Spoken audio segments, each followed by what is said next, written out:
Hey, y'all, and welcome back to another episode of Black in the Saddle. I hope you enjoyed that old YBE intro music, okay? Because it is making a comeback. I did a few episodes without it, and I didn't love it. And I made that music myself. So it's coming back. You can expect it on all future episodes. Let's get into today's episode. I am joined by Tiombe Vaughan. We met at the Black Equestrian Summer Bash, and she is absolutely amazing. She is an equestrian and an artist and a breed preservationist. She works on preserving the Spanish Barb horses. This is a mix between Spanish Mustang or colonial Spanish horses, and I'm gonna let her tell you a little bit more about that. But she's the owner of Falcon's Heritage Farm in Waldorf, Maryland, and she has focused her energy and her work and her passion on breeding and preserving these Spanish Barb horses through art and promoting and marketing the versatility of their breed. So enjoy this episode with Tiombe Vaughan, and I'll see you on the next one. All right, welcome back to another episode of Black in the Saddle.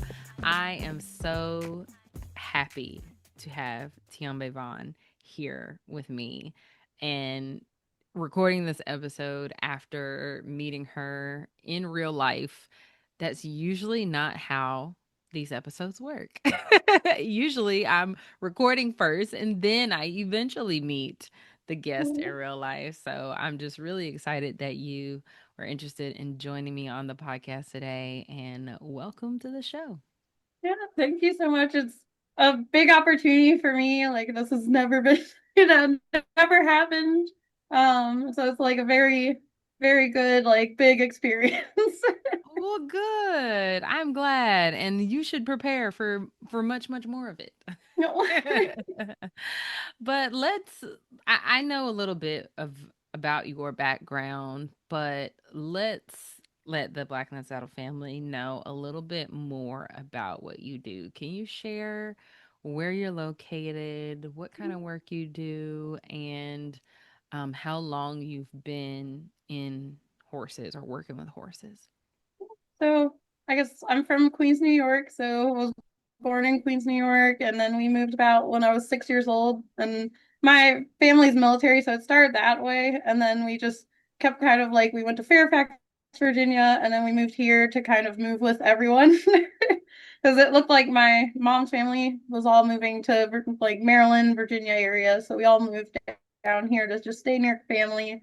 And my mom also thought it would give us more opportunities than just, Queens, New York City. Like in New York, it's or mainly like the Long Island area. So she was like, oh, they'll give them more opportunities, me and my brother. And that way we can kind of decide where we want to go from there. And so my decision being put into Charles County, Maryland is where we are now. So we're in Waldorf, Maryland. Is like just I saw the animals. I'm an animal lover. So I saw that there's many more animals to, go and see here. Like cows, sheep, goats. Like I've never seen them in person when I was in New York, so it was all like I guess like dream come true for an animal lover. And as an animal lover, I started in like the vet medicine, went into the vet medicine side of things.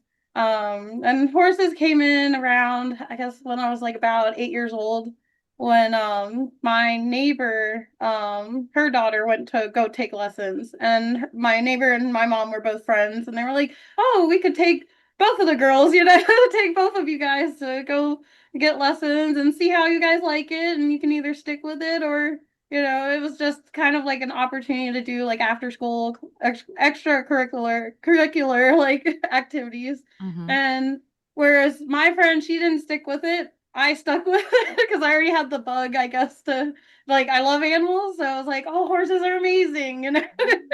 So I stuck with it, and then now that we're in Waldorf, Maryland, I kind of like stayed, was going to become a vet, so I was going to become a large animal equine vet, and then kind of petered down just because funds are a thing. So petered Mm-hmm. down to vet tech. So I'm a vet tech now, with my doctor or our vet. That's actually she does mostly unfortunately like hospice like in-home euthanasia, but it's Mhm. nice to have like that opportunity for families to have the option, to have, the whole Yeah. in-home, like, because it's like a much calmer environment, Yeah. much like quieter. You're not dealing with like, oh, you have a time limit, when you're in the clinic, you always have a Yeah. time limit. So it's I don't nice to think have in-home. I don't But think yep. I realized that you were a vet tech currently because Yes. I don't know if you know that was my background also. Um, Okay. so coming out of college, that's what I did before Yep. I got Yeah. into management. But that's really neat. So the the entry to horse. So you're a technician for like home hospice. Is that Mhm. small animal? Yes, unfortunately, I'm trying to get her because she has horses too. So I'm like, you can do it. Like, we can both do it together. I'll be your technician. I'll be there if like anything happens. You know, And she's like, no, I kind of want to stay in the small. And I'm like, yeah. oh, darn. I get it. I get it. A lot of Yeah. times we find that small animal is where the money is. Yeah. It's not nearly as taxing on your body. There's Mhm. not as much expense because you have more clients in a smaller radius. I completely Yep. understand her hesitancy. But I'm curious to know when how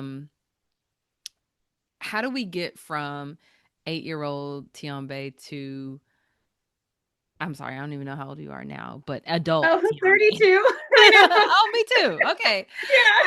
How do we get from 8-year-old Tiombe to adult Tiombe, 32-year-old Tiombe, who is now not only developing this homestead, but has a career that intersects art, horses, and medicine. So I guess 8-year-old Tiombe, the dream was to be a vet. It wasn't really to go into art. Even though a lot of people, like all throughout like elementary school, middle school, high school, everyone's like, you should be an artist, you should be an artist. And I was like, no, I'm gonna be a vet because my mom's a nurse, so she's an army nurse. So she's like, you're gonna at least go into something that's gonna make you money. So go into medicine. She wanted me to be a nurse, but I was like, I don't like, you know, people. you know, I like animals more. So I was like, well, there's vets, you can be a vet and veterinarian and Mhm. kind of have your own practice or be an associate vet and work with another clinic. But I guess the track was trying to be a vet. And so I went all throughout school trying to go up to vet school. And then it was like funds and also my math skills. Calculus above calculus is where I was hitting a brick wall. So I'm good science wise, but math is not my strong suit. So I was like, well, there's technicians, and I can become a licensed tech and stay within the animals that I like. So there's actually I worked for Wolf Creek Equine over in Lothian, Maryland, and that was like my introduction to the large animal side of things. And I actually started large animal and then went into small animal. So Mhm. I was trying to be a vet, and then college was when I was like, oh, maybe I should tap into some of the art side of things. Mhm. And my dad's like, he's the artist, he's a musician, so he's like, oh, let her use her natural gifts. Like, stop trying to force her in a box. Yeah. And so my mom was like, okay, fine, you can take like extra like credits for art if you want to.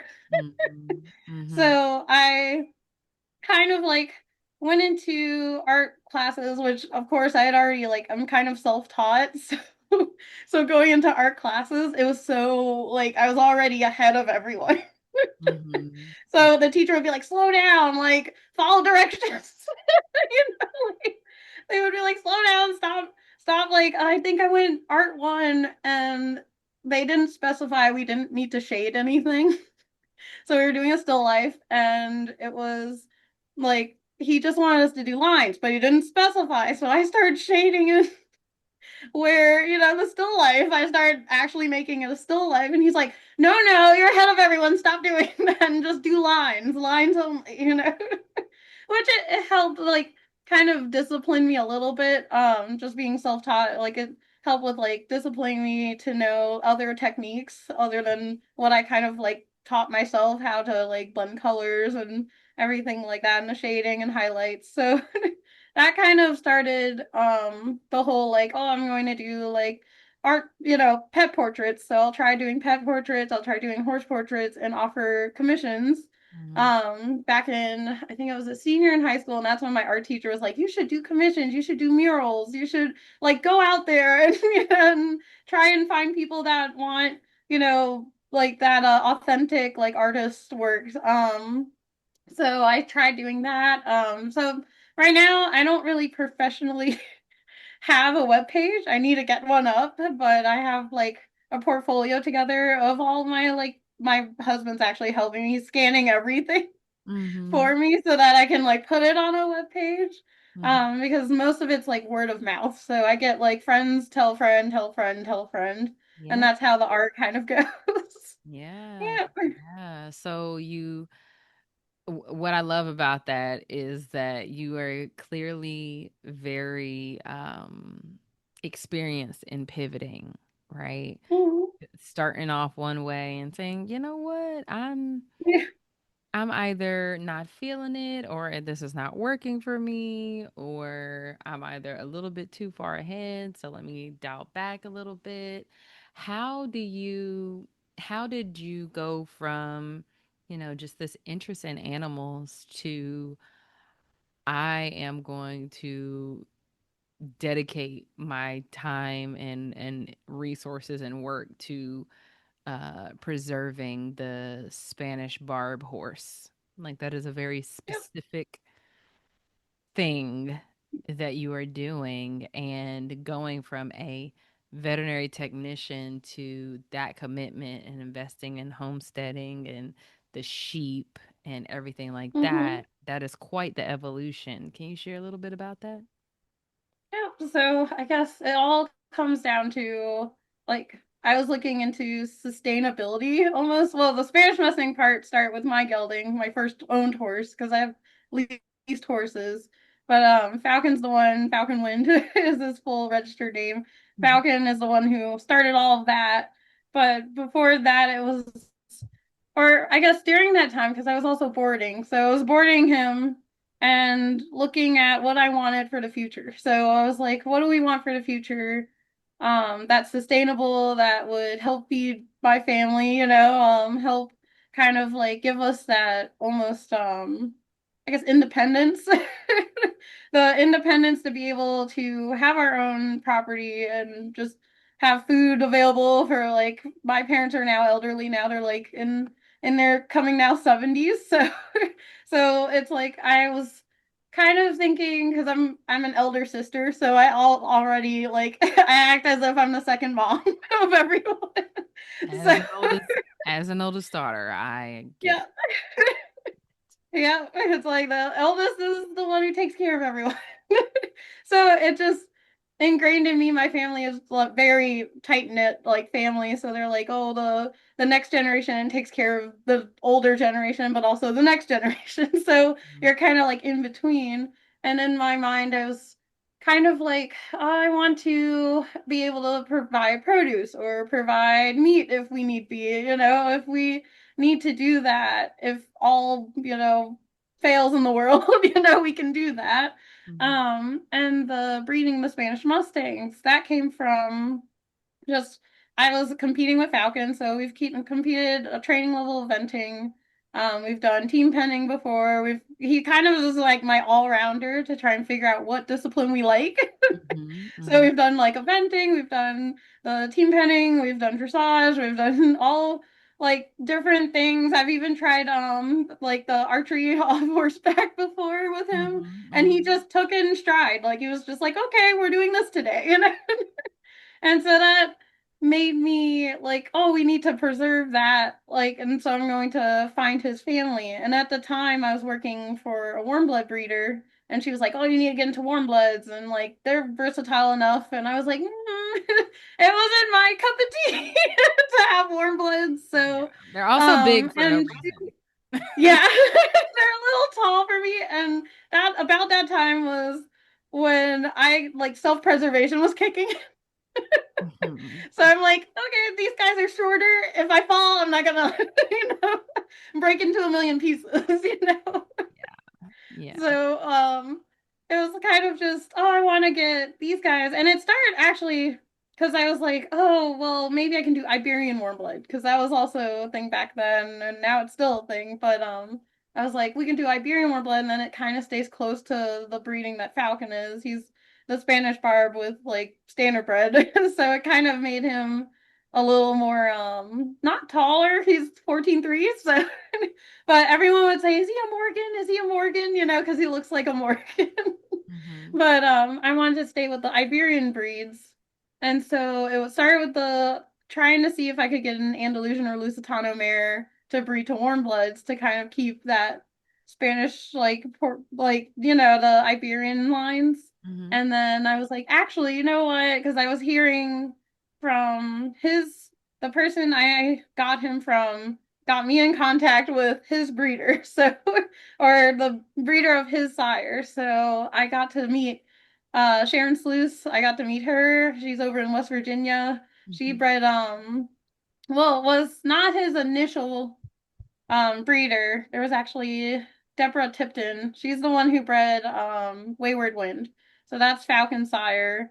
We tracked down pretty much who we could in the community of the Spanish Barb community, who had Falcon's bloodlines, and it was Sharon Sluice, who was pretty much had Falcon sire until he passed back in 2021. And so my option to breed him to a warm blood had already, already passed. And I was like, oh no, I missed my chance. But she was like, no, actually, you could get foals, from any of us. There's actually more breeders on the East Coast than you actually realize because I thought they were all out west. Like, Hmm. my thought was these are similar to BLM Mustangs. And she was like, no, no, they're different, completely different from the BLM Mustangs, though there are some wild kept strains out there out west in like Arizona, the sulfur Mustangs. They have like a high percentage of that Iberian bloodline. So she's like, there are those strains, but then the East Coast are more of the domesticated strains. So you Hmm. have the ones that were pretty much bred by like tribes or like cattlemen, or they were all bred here as like traveling horses to Hmm. get from point A to point B over the mountains, over Appalachia. Yeah. So they're very hardy. Falcon Sire was still hunter jump. He was doing hunter jumpers until about 27. So they're Wow. very, very hardy breed. Yeah. So that kind of like made me want to get into them too. They're more form to function, whereas like where you get too much in like into breeding and then you're breeding for something, but you're losing like temperament or you're losing like Yeah. how hardy the Yeah. horses, how good their feet are. You're losing things. Whereas this breed is more like bred by nature, and also like the people that bred them weren't trying to outbreed, what was nature had already intended them to be. So, Yeah. Yeah. so That's a good point. That's a good point. yeah. And you telling that story reminds me of just earlier this week on TikTok. I was responding to someone's post about how do you decide what horse to Mhm. get. And I was saying for newcomers, Yep. you take lessons, you explore different disciplines, choose a discipline that you like, explore all kinds of horses within that discipline to figure out what, do you prefer a more forward horse? Do you need a more relaxed horse? Figure out what you prefer. Then, there's an option to lease a Yep. horse that's like what you prefer, and then you make a purchase. But Yep.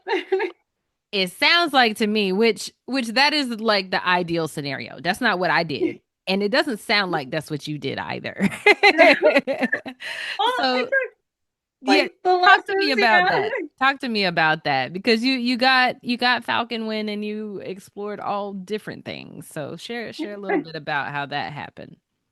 Yeah, so I guess I had lessons, and then the where I was riding, the barn owner was the person that pretty much was like, "Oh, she should ride this horse because she has a good seat," you know. So it was pretty much ride the more like more likely to buck you off, you know, the more spicy. Hmm. It makes you a better And rider. but it did like have me like I've ridden like Percherons, I've ridden like because they just had lesson horses of almost any breed. So she had like Percheron, she had a Belgian, she had New Rye, she had, and this is like 13-year-old Tiombe, so I'm like little Tiombe with like the Belgians, and I got to ride Arabians for a while, and then like the was it the Arabian quarter horse crosses. So I got to see different breeds, but I never really picked one out of Mhm. out of those guys. Where and then I've leased like from lesson barns, I've leased a little bit just like to get my hands on like that experience of ownership. So having like the experience of this is my responsibility and I have to take care of it. Mhm. So Mhm. that helped a lot. Like my parents really wanted me to know before getting into it and then trying to do it all kind of blind, you know. Yeah. Yeah. Yeah. And Falcon actually was we purchased Falcon from a family friend. So like it was my mom's, well, she calls her my aunt. She's not actually our aunt, but she's like our adopted aunt, you know. Yeah. Yeah. Very And much she black had family a thing to friend. do. Yep. Yeah. She had a friend that was that had Falcon's mom, so the standard bred. So she was like, "Oh, you could come to our barn and see how you like her, and maybe you can, you know." And she was 18 at that time, which I was like looking for an eventer at that point too. And I was like, 18 is not the start of Not to an start. eventing career. Yep. Right. Right. So I was like, we'll go down there just to see, you know, because it was my parents were like, I was excited, and this is me right after high school, so I'm like, I'm excited, like I finally get my own horse, you know. But then at the same time, I was like, 18 is a little older than what I would be looking for, and so we went there, and my parents were like, don't get like too excited and latch onto her, and then you force us into the sale, and then we have like this older horse, you know, and we're stuck with her. Mm. So my dad was like, if she doesn't feel like the one, then you can tell us, you know. Yeah. And I was like, yeah. So tried her. Um she was the type that she's more woe than go. So she was like, we're gonna stand here and look at the clouds, and I'm like kicking her, like, let's go. And she's like, no, we're just gonna stand here. And I'm like, this is not Yeah. not gonna work for I need more go, you know, for eventing, for the jumps, and it just was not working. Mm. So my dad was like, well, this doesn't seem like it's working out. So you know, and the lady that Christine was the owner of Falcon's Dam. So she was like, oh well, she has two sons, you know. Now you tell And me. so, yeah, she's like, she has two sons, one of which was already sold, but Falcon was the one that was in training to be sold. So, so she was like, we bought him at 11, which, like, at least he had, like, he was already broke to ride, you know, was already doing obstacle, like, because they were looking for him to be a trail horse. So Mhm. he was doing obstacles, he was doing, like, you know, going on trails. So he'd already had the desensitizing of, like, going on a trail and everything. And Mhm. then I get there and I try him out and he was just like amazing. Much better than his mom. He still was woe. Like he got his mom's, you know, temperament of more woe than go, but it wasn't as bad. If you've ever felt like you were navigating the horse industry on your own, I want you to hear this. On November 6th and 7th, 2026, we're gathering in Greensboro, North Carolina for the Kinship Conference. This is a 2-day experience created for Black horse folks across every discipline. Kinship is about connection, mentorship, skill building, and honoring the stories that built this industry while creating real pathways forward. If you're looking for community, opportunity, and a place where you truly belong, the Kinship Conference is for you. Visit blackinthesaddle.com/kinship to learn more and to join the waitlist. Everyone has a story, and you deserve to tell yours. So you got your horse, you are, interested in veterinary medicine. You're still kind of pursuing that connection. And I'm curious, when does the homestead come into play? And because I mean, as a fellow horse owner, I know what it is, to find this horse that you are just like enamored with and, wanting to explore different disciplines with them and you just have a great time. There's that. And then I am going to work to preserve the breed of this angel of mine. There is a bit of a chasm in between those two things. So how do you get into conservation, and did you learn about it, or like was there this lens that veterinary medicine helped you like get there, or like how do we, because conservation is a big thing, and understanding the characteristics of a breed that you want to put forth in a time where we are having horses being shipped across lines everywhere because there are so many of them. It's a hard thing to commit to. So tell us a little bit about that.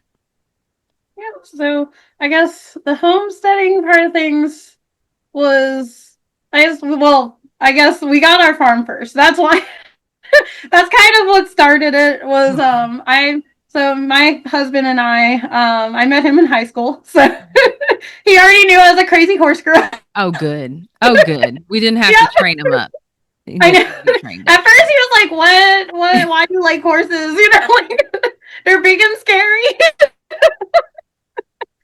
Like, no, they're not scary. They're just like, they have personalities. They have, and most of them that you're going to meet, aren't going to try and like kill you or something. Right. So he was like, okay. So I've taken him to the barn a couple times, and now he's actually like, the horse husband where he'll like hold a horse for me or, go feed them if I need him to feed. Good. So now he's more, like, happy about it, whereas before he was not. He's like, you could board your horses somewhere and we'll just buy a house, and I was like, it'd be better to have them at home than to try and board and pay, hundreds and hundreds and hundreds to board them somewhere versus having them here, and I can like control the expenses and be able to see them every day to make sure they're okay. Which we've had a couple of boarding experiences where it was crazy things happen. Yeah, I get it. So, I get it. Just like well, he was like, we got our property from a friend of mine. So it was a friend of mine, this is actually her mother's property. So our property is actually her mother's property, and she was getting out of horses because she was getting older. So she was like dealing with possible heart problems and just wasn't able to take care of the acreage and her horses here. So she was selling, and then my friend was like, hey, I heard you were looking for a horse property, it would be great if it stayed in horses, because they were worried that some developer would come in here and just develop a bunch of townhouses, because around us, it's just townhouses everywhere, Yeah, that's a very valid concern. Yeah, and we're the last rural area of Waldorf. So Waldorf is already, they're trying to make it the new, I guess, Clinton, Maryland.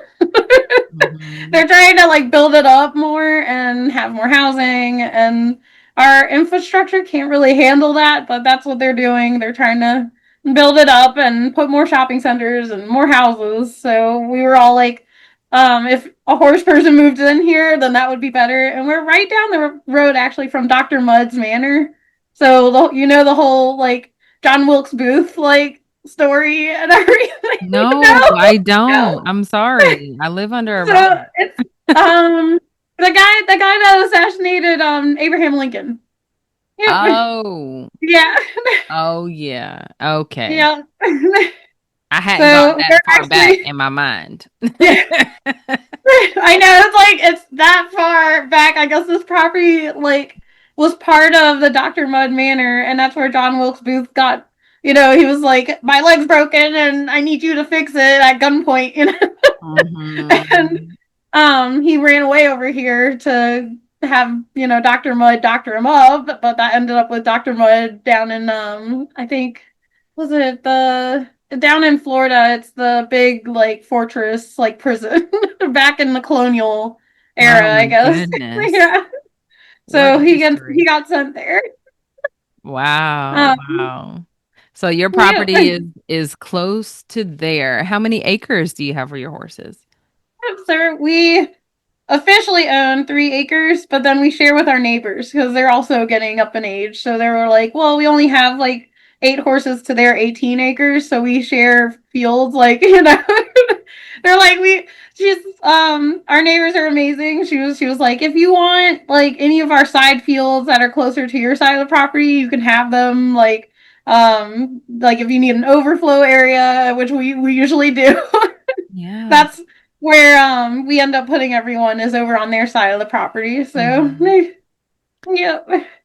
That is neat. That is neat. And Oh, what a beautiful opportunity to be connected to people who know what your vision is and can say, "Hey, mhm. we're trying to not only preserve the area that we're in, but Yep. also I know someone who wants to bring it up." And I think that's one of the big things that is top of mind for me right now because they talk about how this decade is going to be one of the biggest wealth transfers for Yep. from one generation to another, and how much or how little of that wealth transference is land because of Mhm.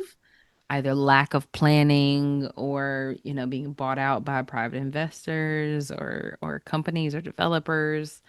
um it's just so important to have those relationships so that land stays in the hands of people who are going to steward it and cultivate it. So I'm so glad that you have that experience and that opportunity to build on something that came from a relationship like that. Yep. So let's talk about the conservation of the breed Mhm. specifically. What does that look like at Falcon's Heritage Farm? So at our farm, there's unfortunately like maybe I think they said like about 5,000 for like Spanish barbs out there right now. There are some that are overseas. So they've have sent horses like to Australia. There's a breeder there. There's breeders in England. Like there's people overseas, but they're in small numbers. So here we try to we're working with Valerie Carter. She's our the breeder we work with, who I got most of Falcon's family. I found some strains that she has of his family. Like I actually have his nephew out in the field with him now. That's this guy. No.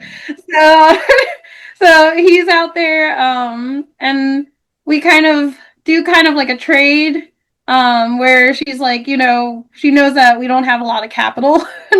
So where we don't have a lot of capital, she doesn't have a lot of capital. So we kind of like do a give and take where Bartering. she sold me like a mare, and then she's like, if I need her for like such and such breeding season, then I'll give you another mare to breed lease. So then you can have like another foal. And then like last year we had my mare Star and her aunt, which was Sonrisa, and that's his mom.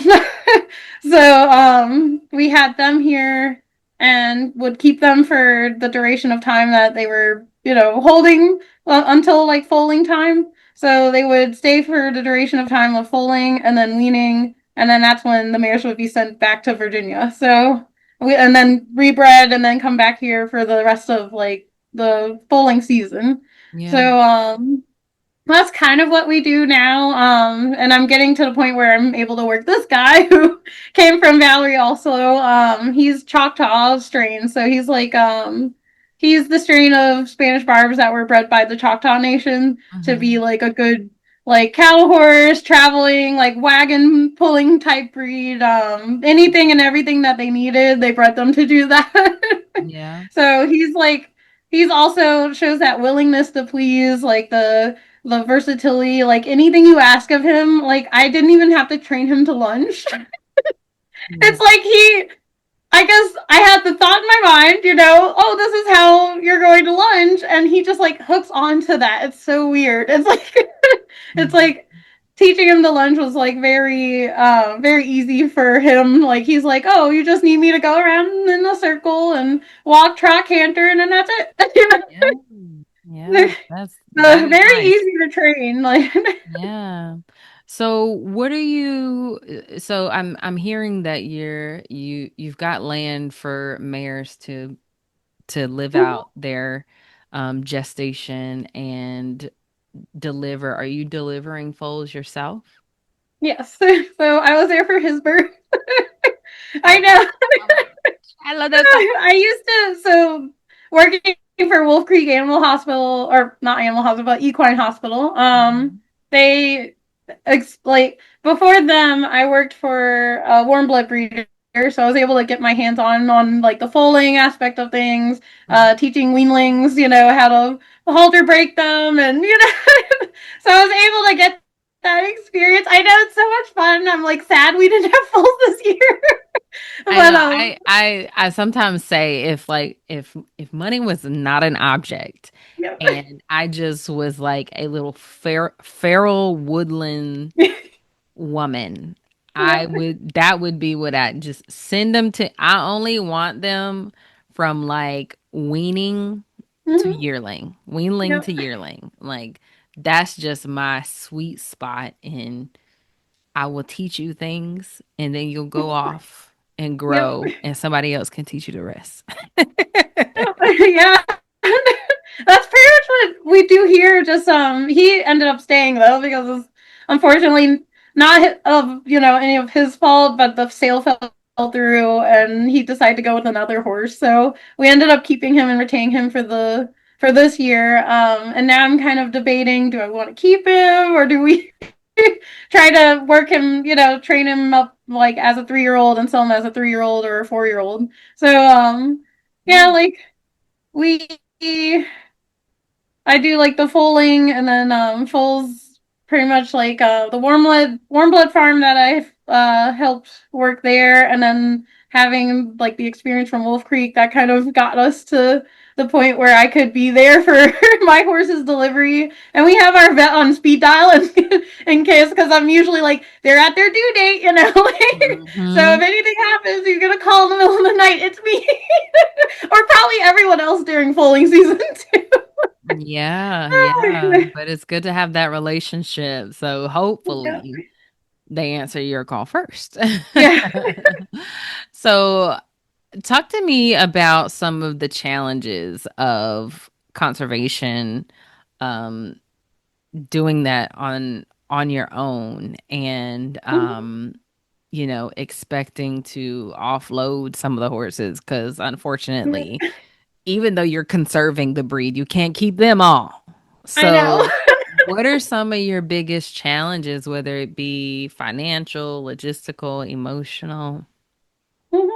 I guess the challenges right actually I'm dealing with right now is the people. So it's not the horses. Like the horses are great. It's actually the people that like run the registry we're running into problems with. It's communication. So it's like trying to get people to communicate. It does like put a wrench in things. Like I possibly have right now at Valerie's 4 mares Mm-hmm. that are going to be in foal by either the spring or she's trying to breed them now, which is later, much later than I'd like. Yeah. But that's what they do is usually they breed all the way from like February to November is their breeding like window. So as long as the mare is in heat, then they try to breed them because that was their it's like their way of like conserving the breed is to breed as many as can be bred in the year as possible Mm, to up the numbers. But we're kind of like more of a quality versus quantity yeah.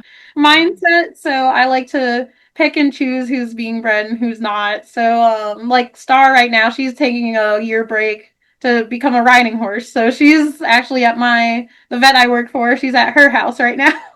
So Mm-hmm. then I can like use her arena and be able to do everything there. And we have like our own facility, but it's just easier to like section them out to places. Mm-hmm. But the problem also logistics our trailer's still in like the fixing side of things. Mm-hmm. So renting a trailer is like very expensive to move everyone around. I've Yeah. had friends help, but we need a stock trailer usually because these horses unfortunately the old way of doing things is to like have them on the facility, but most of them are partially feral, maybe like lightly halter broke. Mm-hmm. Mm-hmm. And so going to pick up these horses, it's like part of the logistics part where, you have to have a stock trailer so that way they can just get them into the trailer and you just close the door behind them and get Mm-hmm. down the road. Mm-hmm. So similar to So, BLM Mustangs, yeah. so the horses that you're getting, are Mhm, you, I mean, because I know there's a difference between conservation and rescue. Are mhm. you rescuing some Yeah, horses? No. like So the these horses that guys, you're there's referencing. actually yeah, there's someone in Kelly Caldwell. She does rescues, Blue Raven Farms. Oh, So she yeah, does yeah. a rescue where she Down does here look near me. for this breed in particular at auctions, and Yeah. then she rescues them from the auctions. Yep. So Yes. that way they don't end up, in the slaughter pipeline. Yeah, yeah. So, but the horses that you are, breeding, that's their only job at this point Yeah, is. until I like Star, actually, I'm the one who started her. So Hmm. she lunges under saddle. All I have to do is now just belly over her and get her used to me, like behind her instead of in front of her, Hmm. and on her back and the weight of me on her back. So that's the only thing I have to do with her. But I bought her she's now 8, so I bought her as a 5-year old. So Okay. so she was unbroke 5-year old. She had a little bit of lunging done with her, but that was the only work she's ever done. So it was these. Valerie does a good job where she tries to like expose them to anything they need, at least to like the basic level. So they all have like good to get their feet done, good to like have vet work done. But they're not started under saddle and like actually competing. Though the stallions and some of the mares have gone up to like Falcon's sister actually went to Devon and won 16th place in a horse like in a class of like 30. So Wow. so it was pretty good. So some of them are out there competing. It's just Mhm. not enough, you know. So Right. not enough of the numbers are competing. They're more like out in pasture, and they're slightly halter broke just to have the farrier done and the vet done, and then that's it. And so Star actually, when we bought her and brought her home, that was the first time on a trailer for her. Hmm. And luckily, she was skeptical at first because she's like, "What is this box you're putting me in?" Hmm. And she just like looked at us. She's like, "Well, I trust you guys," and just jumped on the trailer. Well, And she's been good. pretty good like since then. So, Yeah. but Good. yeah. Do you have a lot of, is a lot of your work like educating the public and like outreach and just kind of talking about the importance of this breed and how the conservation practices that you are doing are supporting the development of the breed? Not so much. When I was working for like the warm blood breeder, like that was when I was kind of like, oh, we could do, something to help like breed them with warm bloods possibly because you have American warm blood where they could like enter the warm blood breeding system, the monster that's the warm blood machine. But That actually, because I've talked with a couple of the breeders, like for the Spanish Barb, and they were like, "Yeah, that it wouldn't preserve the breed. Unfortunately, it would create more of like crosses upon crosses upon crosses upon Right. crosses, and then you Right. lose it. And that's how some of the older breeds like that helped America, become America that is today are gone now because they've Oh. become crosses upon crosses. So, Hmm. um." There's a farm in Virginia, Mill Swamp Indian Horse farm is the farm that does more of like he does like summer camps. So he does like the big summer camps and it's all on Spanish Barb, Spanish Mustang. I think he has some Marsh Tackies and like I'm thinking he's getting Corolla horses now. So he's doing more of like that kind of thing where it's like more of a public relations. Like he's actually like Yeah, exposing kids education. to like this breed so that they fall in love with it and become the future breeders of the registry. Our farm unfortunately isn't big enough to do because I've thought about it. I've thought about because I've been an instructor before. So I Hmm. was like, I could have a lesson program with just the Spanish barbs, and Yeah. that way it's kind of like creates that exposure for like younger generations to get into it. Yeah. We've talked about it a little bit. Brandon's like my husband, he's kind of like we could do it, but it'd have to be we need a bigger arena and we need like there's things that need to be done Yeah. where Before that. like possibly he was talking about a separate entryway so that way they're not using the private driveway because we do have like a horseshoe driveway so they could come through the other side and go straight to the barn. um and we've talked about a little bit here and there and I might actually if we get into it I could rent property. there's Yeah, um there's a barn with an arena. Yeah. that's it's still it's a lot, I right? know. It is a lot to go from some like a private operation to a public operation. I Yep. completely understand that. And even you being on this podcast today, you know, is advocacy and education and Mhm. and showing up at the Black Equestrian Summer Bash was that's part of it, right? That Yeah. is the low lift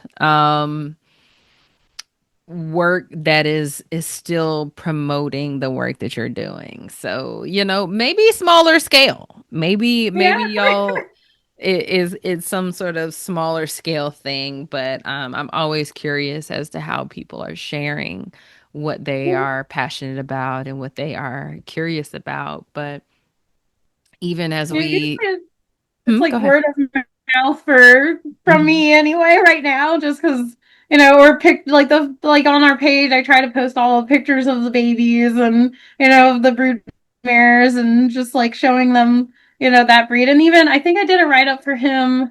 No, I showed a video. I was like for his strain of the Spanish Barb, the Choctaw pony, like Hmm. they have like a whole video on YouTube, so I shared like videos, articles, and things like that. But it's more of like, I think most of the impact that I am able to make is word of mouth right now. Just because if I talk to people about it, they're like, "Oh, that's actually interesting," and it gets them looking it up. Yeah. So, Yeah, yeah. yeah. Well, I'm curious.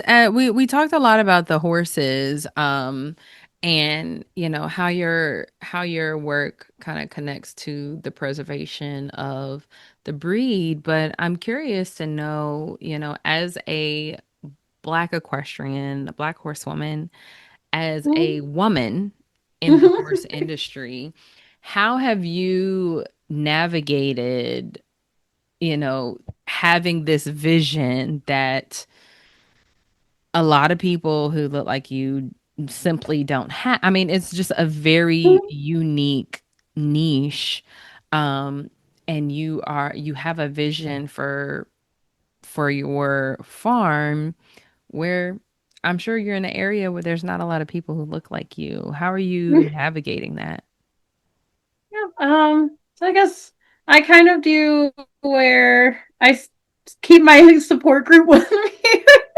Nowadays, I'm kind of when I was younger, it did kind of hit hard. Like if I would go to a show and then would actually ride better than the of the people the colonizers is what we usually call them, but the other people, that Yes. group. Yes. I would ride better, and then I would notice that like they would still get like preference, over me, or like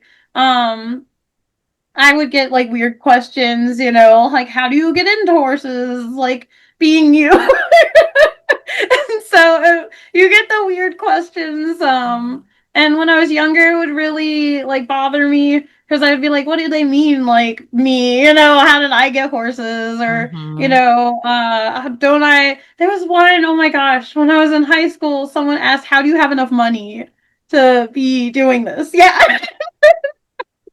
Wow. Yeah, I was like, what? The And audacity. so I've had people like they've told me like, oh, because you're who you are, you'll never make it in this, in this industry. And like, and it kind of, when I was little, it would bother me, but now it's kind of where I've kind of have like, I guess, like the blinders on to the goal that I want. Mm-hmm. And we change here and there when we need to adapt or, change something. But I kind of like shut my ears off now. Yeah. So if people like ask weird questions, or I don't entertain it anymore either, Right. I will just, yeah, I will just leave. Where I've Yeah. had like boarding situations where, what was it? Someone thought I was stealing from them. And I'm like, you know what? I don't have to be here. There's other boarding facilities. Yeah. And like, I don't have any of your stuff. Like, I don't know why you think I would steal other than, the Mm-hmm. color that I am, or I don't know, but you just leave, like, Yeah. and so Yeah. I found a better part in doing that. Because I never would, go somewhere worse, and I would always Right. look for what's better, what's out there. And I guess navigating when you're at full care facilities, it does, like, you have like a lot of people that are like milling about, and then you get the weird questions. And I found that if you're at like a self-care facility, it's less like that because they see how hard you're working too. So Mm. everyone's like hard working, trying to keep their horses like in good condition, and like riding and taking care of them. And they see like, oh, you're not like, someone who doesn't know anything that just got a Right. horse, or Right. because you're the color that you are, you don't know anything, but they see like the ethic, I guess, is Yeah. in like taking care of them. And what else? I'm like, it's just like the blinders. Luckily, like the registries have been good for the Spanish Barb. They're pretty open to anyone joining Mm-hmm. because they need more people to join. So they're like, oh, if you know horses and you're, knowledgeable, then we want you here because we need it, Yeah. So they're looking because the the older generation is where most of the horses come from, and they have like hundreds of horses that are pretty much just sitting, and they need us, like the younger generation, to take them somewhere. So that way Mm-hmm. they're like competing and they're out there promoting the breed, and they're happy. Like I actually won first place for they had a web, like the online show, and I was like so worried. I was worried. I was like, oh, they're gonna see me and be like, who's that? Mm-hmm. And then I got first and second place for the yearling, because it was for Dreamer. I had the yearling halter like Mm-hmm. video, like the halter class. So we just trot Yeah. around the arena and then and do our walk around the arena, and that was it when we won first place and second place. I love So that that. was really cool. Yeah. I love that. I love that. So, when what I hear you saying is that when it comes to knowing who you are and what you're doing and why you're doing it, there is no one who can really influence those outcomes if you just really focus on what it is you're trying to do. And like you said, put the blinders on, shut the ears off, Yep. and only focus on the people who are there to support you.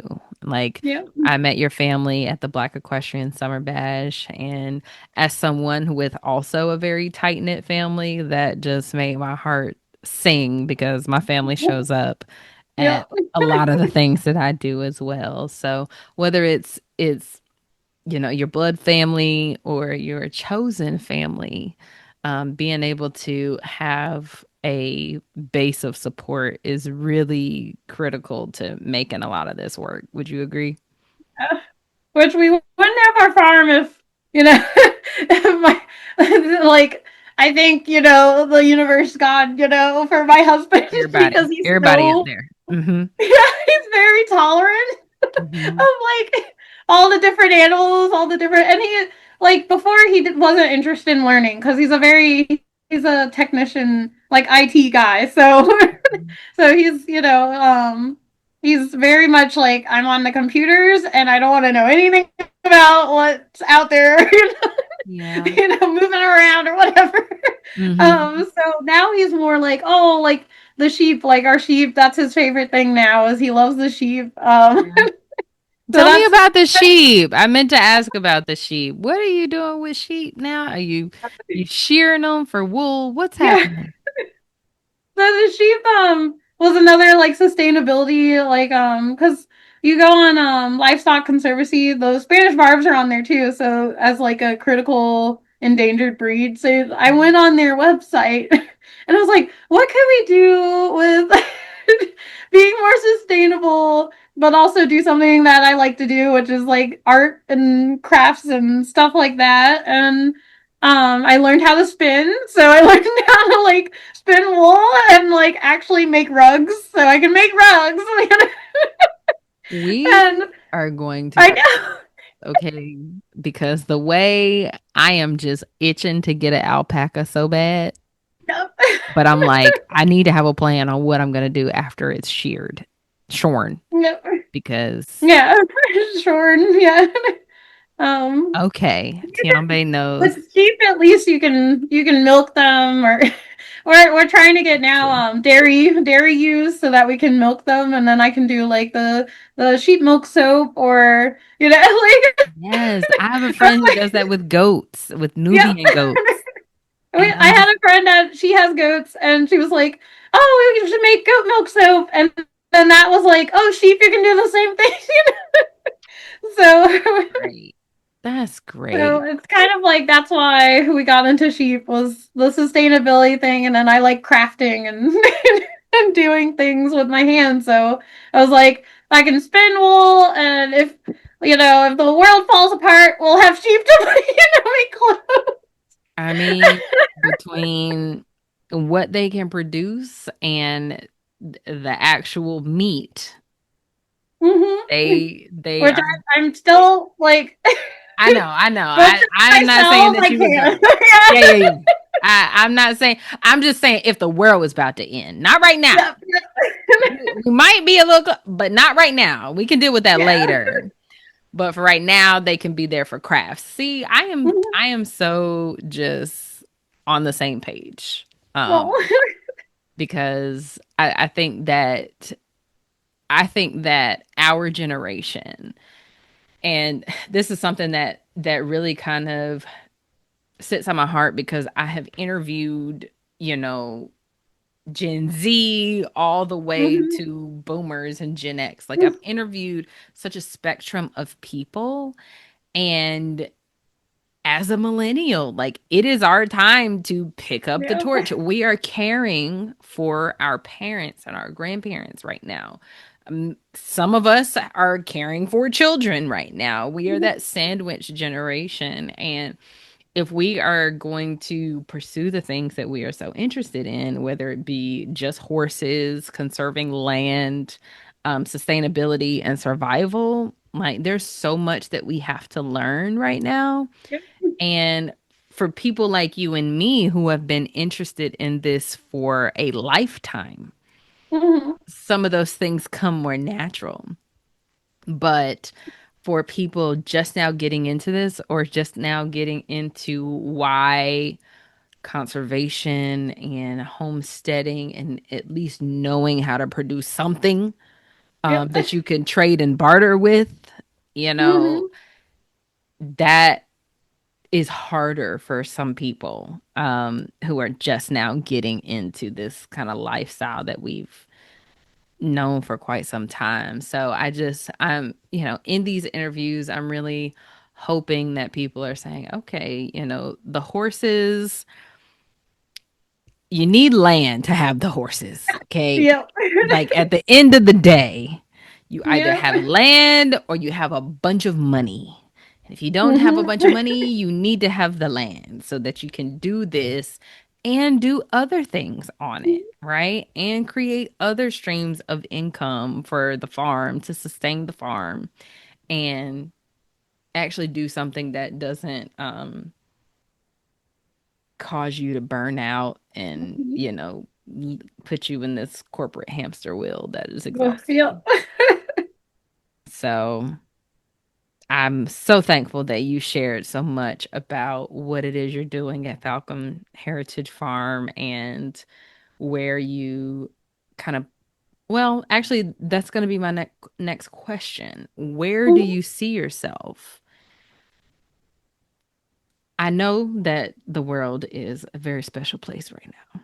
But what keeps us going is our vision for the future. Yep. So what is your vision for the future? I won't even put a time limit on it, but what is your vision for the work that you are doing on your farm?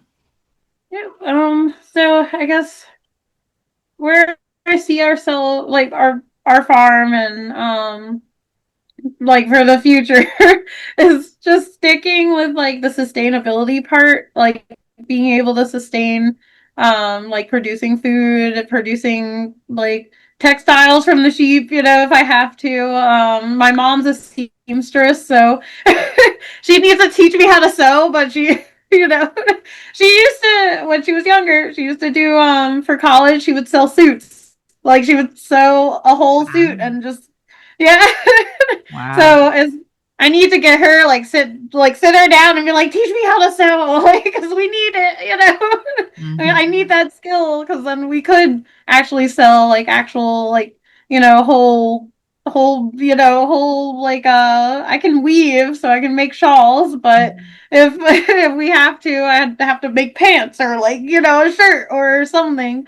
So I want to keep with like the sustainability part. We do have chickens, we do have ducks, so on top of the sheep.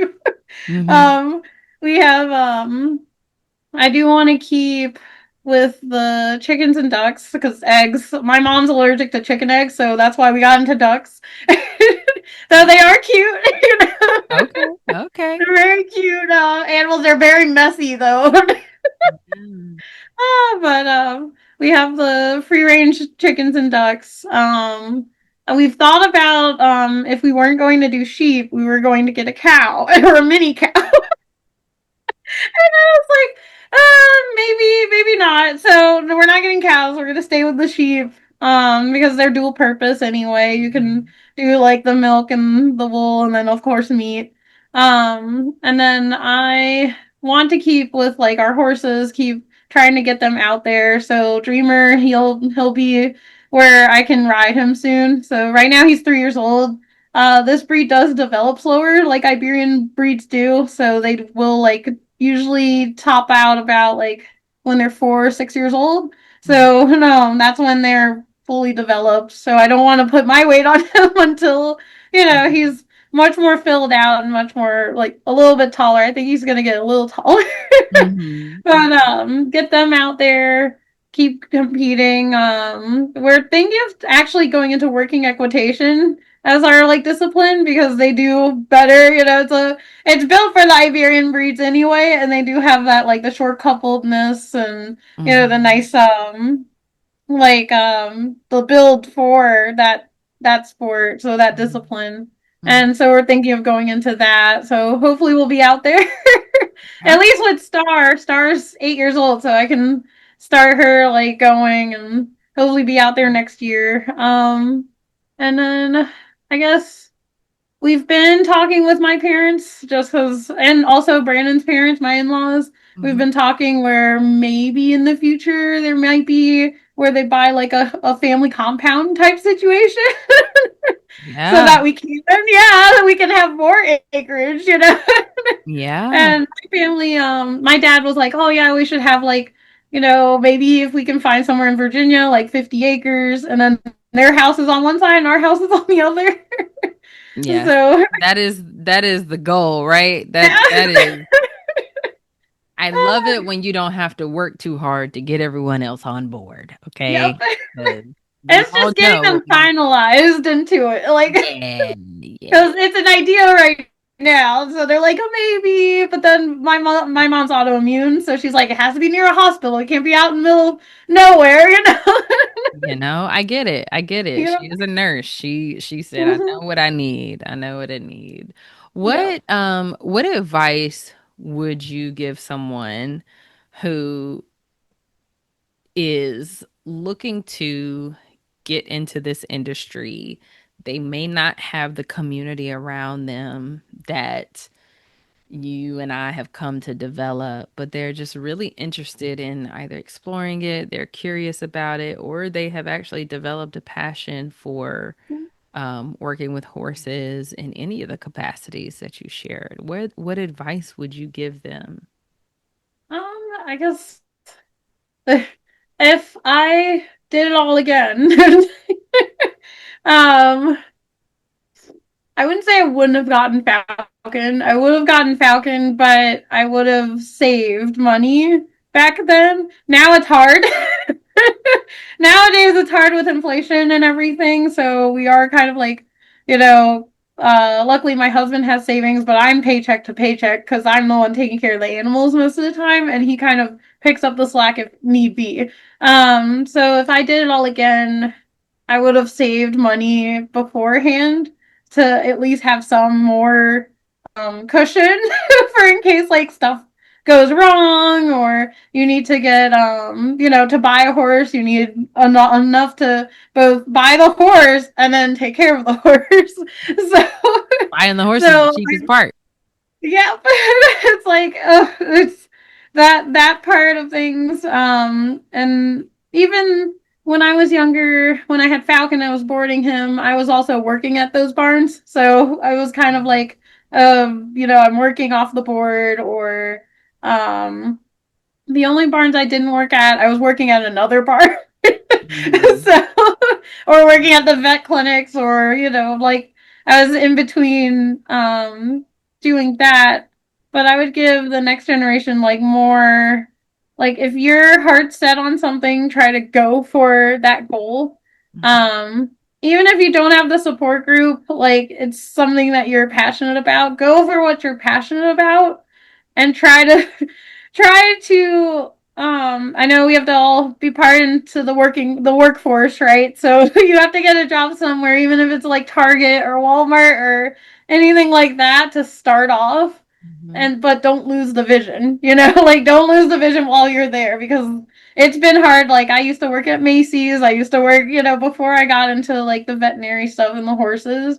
I Mhm. was like also working at Macy's, also working at like Books a Million because I love reading. So so I was able to go retail, but don't lose the vision of where you want to go and don't get like lost in all the craziness that's happening nowadays. Oh my gosh, it's one day at a time, right? That Take is it one so day true. at That is so true. That is so a true. time. I love that. Sometimes you have to get creative with how you're going to make it happen. But like you Mhm. said, hold that vision, pursue what you're passionate about, and prepare to screw up. But Yep. also, you know, we have to be resilient, right? Mhm. We have to be able to get back up and keep going. So that is a huge thing that we learn when we're in and around horses. So, Yep. And also, like, just have like a plan A, a plan B, a plan C, a plan D, because that's how like we're doing now. Is if things don't go right with like the breeder we're working with now, we're kind of like, well, we could just take the horses we have now and keep our breeding program going because Star's unrelated to the two boys. Mm-hmm. So we could technically start on our own, but it's kind of like plan A, plan B, plan C. Yeah. Keep different plans just in case things do go wrong. Yeah. Yeah. Yeah. That's true. That is true.